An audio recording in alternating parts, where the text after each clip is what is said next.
স্বাগত ডিবিসি সংবাদে। আপনাদের সাথে আছি সুরভি আলম তরণী। ব্যাংকের পরিচালক নিয়োগের নীতিমালা কঠোর হচ্ছে বলে জানালেন কেন্দ্রীয় ব্যাংকের governor doctor Ahsan H Mansur. বললেন, ব্যাংক খাতে নীতি চর্চা নিশ্চিত করা গেলে আইএমএফ এর ঋণের কোনো দরকার হবে না। অন্তর্বর্তী সরকার থাকতেই কেন্দ্রীয় ব্যাংকের স্বায়ত্তশাসন ফিরিয়ে আনা হবে বলেও আশ্বাস দিলেন তিনি। সকালে রাজধানীর ইস্কাটনে আয়োজিত এক আলোচনা সভায় গভর্নর জানান, ব্যাংকের লোপাট হওয়া সম্পদ উদ্ধারের সব রকম চেষ্টাই করা হচ্ছে।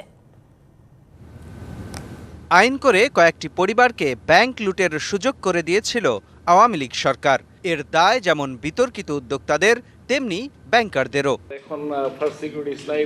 দি বিজনেস স্ট্যান্ডার্ড আয়োজিত সেমিনারে ব্যাংকাররা দায় এড়াতে চাইলে প্রতিবাদ করেন ইসলামী ব্যাংকের সাবেক এমডি। আমাদের ব্যাংকাররা চাইলে চাকরি ছাড়তে পারতেন, রিক্সা চালাতে পারতেন, কিন্তু একজন লোক বললো যে আসাদগঞ্জের একটা বিশেষ ভবনে এই 10 জন লোকের নামে 3,000 কোটি টাকা দিয়ে আসেন। পরে কেন্দ্রীয় ব্যাংকের গভর্নর বলেন, কারোরই দায় এড়ানোর সুযোগ নেই।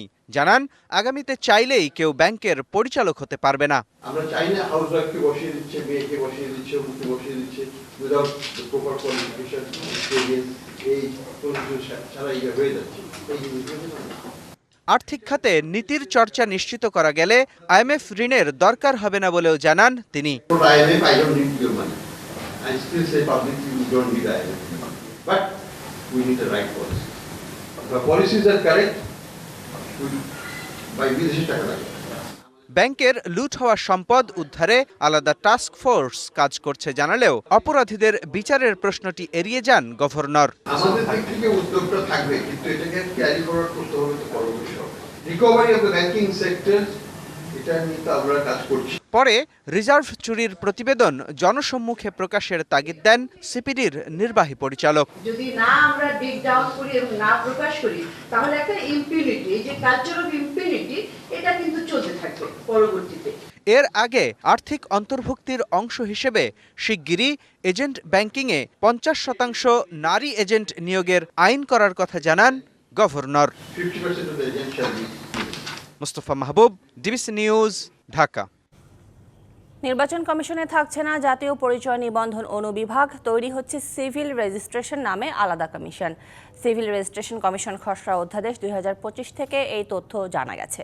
তবে প্রধান নির্বাচন কমিশনার মনে করেন, এনআইডি সেবা নির্বাচন কমিশনের হাতেই থাকা উচিত।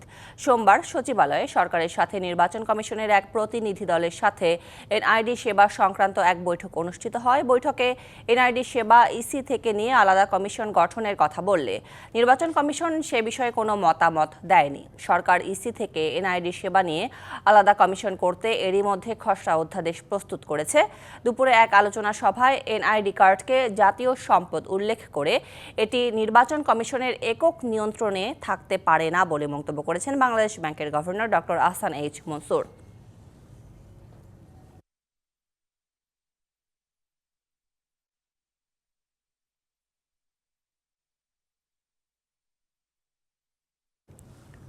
সাভারে জাতীয় স্মৃতিসৌধে 71-এর বীর শহীদদের শ্রদ্ধা নিবেদনের মধ্য দিয়ে সাংগঠনিক যাত্রা শুরু হলো জাতীয় নাগরিক পার্টির। সকালে স্মৃতিসৌধে শহীদদের শ্রদ্ধা নিবেদনের মধ্য দিয়ে দলটির কার্যক্রম শুরু হয়। আর নির্বাচনের আগেই শেখ হাসিনাকে ফিরিয়ে এনে বিচারে কাঠগড়ায় দাঁড় করানোর জোর দাবি জানান দলটির নেতারা। এ সময় দলের আহ্বায়ক নাহিদ ইসলাম বলেন, নতুন প্রজাতন্ত্র গড়তে হলে গণপরিষদ নির্বাচন ও নতুন সংবিধান প্রয়োজন। এ সময় শর্ত পূরণ করে দলটি নিবন্ধনের জন্য আবেদন করবে বলেও জানানো হয়।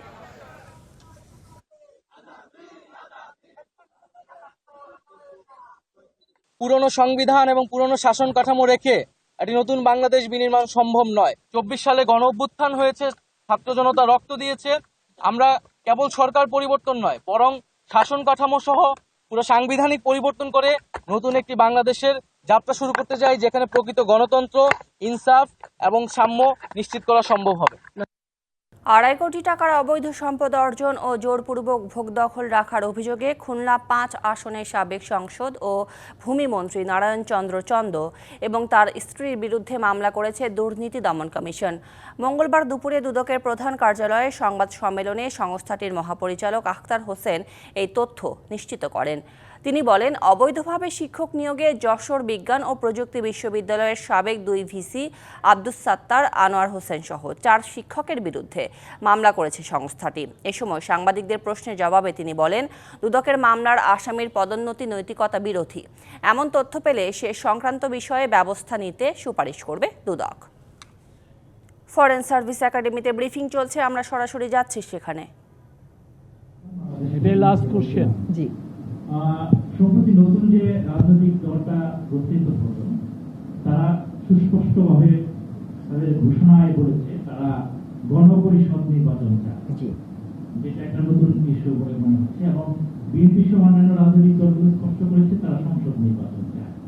এই যে কন্ট্রাডিক্টরি, এইটার ক্ষেত্রে সরকারের অবস্থানটা একটু পরিষ্কার করবেন। না, সরকারের এখানে অবস্থান নেওয়ার কোনো সুযোগ নেই। তো সরকার কেমন করে অবস্থান নেবে? সরকার সকল রাজনৈতিক দলের সাথেই কথা বলবে। নির্বাচন গণপরিষদ হবে নাকি সংসদ হবে নাকি স্থানীয় হবে নাকি অন্য কিছু হবে, এগুলো তো সরকার নিশ্চয়ই রাজনৈতিক দলগুলোর সাথে কথা বলে ঐক্যমতের ভিত্তিতেই করবে। আর এক একটা রাজনৈতিক দল তার এক এক ধরনের কর্মসূচি, সে তার কর্মসূচি অনুযায়ী কথা বলবে। এটা তো সরকারের বিষয় না। জি, অনেক ধন্যবাদ।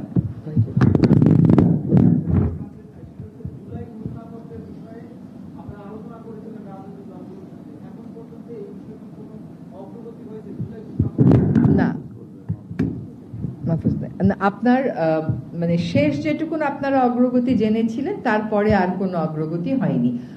আমার জানা মতে কিছু কিছু রাজনৈতিক দল তাদের মতামত পাঠিয়েছে, কিন্তু সকল রাজনৈতিক দল এখনো তাদের মতামত চূড়ান্ত করে পাঠাতে পারেনি।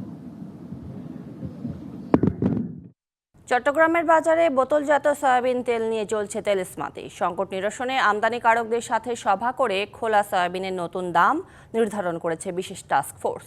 মিল পর্যায়ে আজ থেকে খোলা সয়াবিন তেল বিক্রি হবে 153 টাকা লিটার, খাতুনগঞ্জের পাইকারি বাজারে 155 টাকা এবং খুচরা পর্যায়ে 160 টাকায়। ব্যত্যয় হলে মিল পর্যায়ে চলবে সাঁড়াশি অভিযান। রমজান শুরুর আগে থেকে বোতলজাত সয়াবিন তেল শূন্য চট্টগ্রামের বাজার। এই সুযোগে খোলা সয়াবিন তেলের দাম বাড়িয়ে দেয় ব্যবসায়ীরা। ট্রেডিং কর্পোরেশন অব বাংলাদেশের হিসেবে এক মাসে খোলা সয়াবিন তেলের দাম লিটারে 15 থেকে 17 টাকা বেড়ে বিক্রি হচ্ছে 185 থেকে 190 টাকা দরে, যা সরকার নির্ধারিত দামের চেয়ে লিটারে 28 থেকে 33 টাকা বেশি। এ অবস্থায় তেলের আমদানিকারক বিভিন্ন শিল্প গ্রুপ ও সেকেন্ডারি বাজারের ব্যবসায়ীদের সাথে বৈঠকে বসে চট্টগ্রামের বিশেষ টাস্কফোর্স কমিটি। যদিও সে বৈঠকে সাড়া দেয়নি আবুল খায়ের গ্রুপ সহ বেশ কিছু শিল্প গ্রুপ। টিকে গ্রুপ, সিটি গ্রুপ সহ যারা অংশ নেন তাদের সাথে নিয়ে নির্ধারণ হয় নতুন দাম। মিল পর্যায়ে আজ থেকে খোলা সয়াবিন তেল বিক্রি হবে 153 টাকা লিটার, খাতুনগঞ্জের পাইকারি বাজারে 155 টাকা এবং খুচরা পর্যায়ে 160 টাকায়। 6345 টাকা ড্রামে এবং সয়াবিনের এসোর আর কি, আর 153 টাকা লিটার প্রতি, এটা পার লিটার। আমাদের এমডি মহোদয়ের সাথে কথা হয়েছে, উনি এটা করেছে। সরকার নির্ধারিত রেট হচ্ছে 155 টাকা। হ্যাঁ, এর বাইরে যারা রিটেলে নিয়ে বিক্রি করবেন তাদের ট্রান্সপোর্ট কস্ট বা ওটা সব কিছু মিলে হয়তো এটা ম্যাক্সিমাম 158 বা 60 হইতে পারে, এর উপর তো হওয়ার কোনো কারণ নেই। প্রতি লিটার 153 টাকা হবে যারা আমদানিকারকদের ক্ষেত্রে, আর যারা খাতুনগঞ্জে যারা ট্রেডার্স আছে তারা সেটা 155 টাকা। খুচরা মূল্য সর্বোচ্চ 160 টাকা।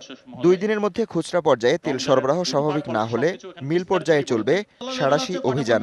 2-1 দিনের ভেতরে যদি চট্টগ্রামের তেলের সাপ্লাই যদি অ্যাভেলেবেল না হয়, তাহলে আমরা গুদাম পর্যায়ে মোবাইল করব, সাঁড়াশি অভিযান চলবে। ক্লিয়ার? আমরা আর কোনো খুচরা বাজার অভিযান করব না, আমরা গুদামে অভিযান করব। চলতি বছরের জানুয়ারিতে সয়াবিন ও পাম তেল মিলিয়ে ভোজ্য তেল আমদানি হয়েছে 4 লাখ মেট্রিক টনেরও বেশি। DBC news desk. জুলাই আন্দোলনে চট্টগ্রাম জেলায় আহত 113 জনকে 1 লাখ টাকা করে আর্থিক সহায়তার চেক হস্তান্তর করা হয়েছে। সকালে জেলা শিল্পকলা একাডেমিতে জুলাই শহীদ স্মৃতি ফাউন্ডেশনের পক্ষ থেকে এই চেক হস্তান্তর করা হয়। এ সময় ফাউন্ডেশনের প্রধান নির্বাহী কর্মকর্তা মীর মাহবুবুর রহমান স্নিগ্ধ জানান, চট্টগ্রামের এখন পর্যন্ত 565 জন আহতের তালিকা হয়েছে। এর মধ্যে 250 জনকে আগেই আর্থিক সহায়তা দেওয়া হয়েছে। আজ আনুষ্ঠানিকভাবে 113 জনকে চেক দেওয়া হয়েছে। এরই মধ্যে যোগ্যতা অনুযায়ী বিভিন্ন বেসরকারি প্রতিষ্ঠানে কাজও দেয়া হচ্ছে বলে জানান তিনি। সংবাদ এই ছিল এখনকার মতো। ডিবিসি নিউজের সংবাদগুলো পড়তে ভিজিট করুন dbcnews.tv আর ভিজিট করুন ডিবিসি নিউজের ফেসবুক পেজ এবং ইউটিউব চ্যানেল। সঙ্গেই থাকুন।